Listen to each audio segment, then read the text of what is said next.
gift of potential. We want to thank you, ladies, for the opportunity of sharing our heart with you today. And we want to talk about the gift of potential.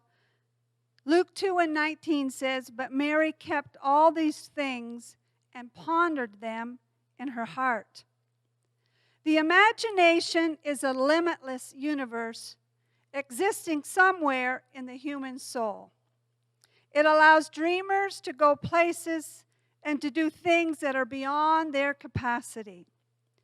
And every once in a while, dreams escape imagination and become reality, as they have for Patrick Henry Hughes. When their baby boy was born, he had severe birth defects. Their son was born without eyes. They were told that he would be consigned to a wheelchair for his life. But this information was given out in bits and pieces. Their emotions went from denial to resignation to rage. They constantly asked God, "Why? Why this? Why us? Why him?" Answers didn't come. But amazing things did. 6-week-old Patrick Hughes was screaming when his desperate daddy placed him atop the piano and began to play classical music. The baby stopped crying. In the months to come, the infant smiled and cooed whenever Patrick John put him in his lap and played that piano. One evening when his daddy played 3 notes on the keyboard, the 9-month-old reached out and played those notes back in rapid succession. When he was a toddler, he would listen to nursery rhyme songs and then plunk them out on the piano. When this blind kid in a wheelchair went to junior and senior high school, he was a fixture in the band and orchestra, inspiring his classmates that if he could unlock the gift of potential, so could they. But the most amazing thing was yet to come. When Patrick Henry enrolled at the University of Louisville, he figured he could play the trumpet in the prep band. But he discovered that there was a requirement to participate in the marching band at football games. How does a blind guy who can't walk do that? That's where imagination came to the rescue. Patrick Henry's dad took time off work every afternoon to attend the Louisville marching band practices. He learned the routines while his son mastered the music. Patrick Henry played while Patrick John marched behind, wheeling him along. Amazing. The gift of potential.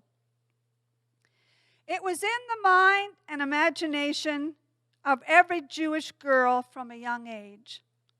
Isaiah foretold it. "The Lord himself shall give you a sign. Behold, a virgin shall conceive and bear a son, and shall call his name Emmanuel." It was Mary that received the long-awaited promise. The angel Gabriel appeared to Mary and said, "Hail, thou art highly favored. The Lord is with thee. Blessed art thou among women. Fear not, Mary, for thou hast found favor with God. And behold, thou shalt conceive in thy womb and bring forth a son, and shalt call his name Jesus. He shall be great and shall be called the Son of the Highest. And the Lord shall give unto him the throne of his father David, and he shall reign over the house of Jacob forever, and of his kingdom there shall be no end." Mary's reply was, "How shall this be?" The amazing possibility of something so marvelous and miraculous. In Luke 1:37, "For with God nothing shall be impossible, the angel Gabriel said. And to this Mary said, Behold, the handmaid of the Lord, be it unto me according to thy word. Because Mary believed, she unlocked the gift of potential. The miracle of the birth of Jesus falls beyond the range of human comprehension and ingenuity, demonstrating God's ability to perform anything is absolutely unlimited. In Luke 1:43, when Mary's cousin Elizabeth heard Mary's voice, she began to prophesy and said, And blessed is she that believed, for there shall be a performance of those things which were told her from the Lord. Because she believed, she unlocked the gift of potential in her life. Mary began to magnify the Lord and said, For he that is mighty hath done to me great things, and holy is his name.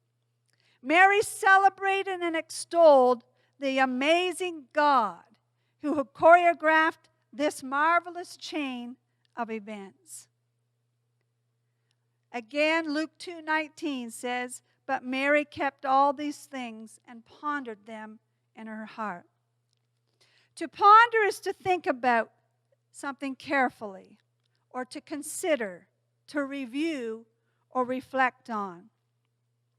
The Bible says in Proverbs 23:7, For as he thinketh in his heart, so is he. Philippians 4:8 tells us to think on these things, the things that are true, things that are honest, things that are just, things that are pure, things that are lovely. Whatsoever things are of good report, if there be any praise, think on these things. Those things which we have both learned and received and heard and seen in me, do, and the God of peace shall be with you. What is in your heart today? What promise or word have you received from the Lord? But you are still waiting to receive that miracle. I pray that you will be filled with the spirit of that first miraculous Christmas morning as you begin to unwrap those gifts. Why don't you unlock the gift of potential in your own heart today? What is it that you have been pondering? What has God placed in your heart? What miracle that you are desiring today? One of hope and peace with expectation. God delights in using the ordinary to do the extraordinary. Why don't you unlock the gift of potential in your life today? God bless you, and Merry Christmas to each one today.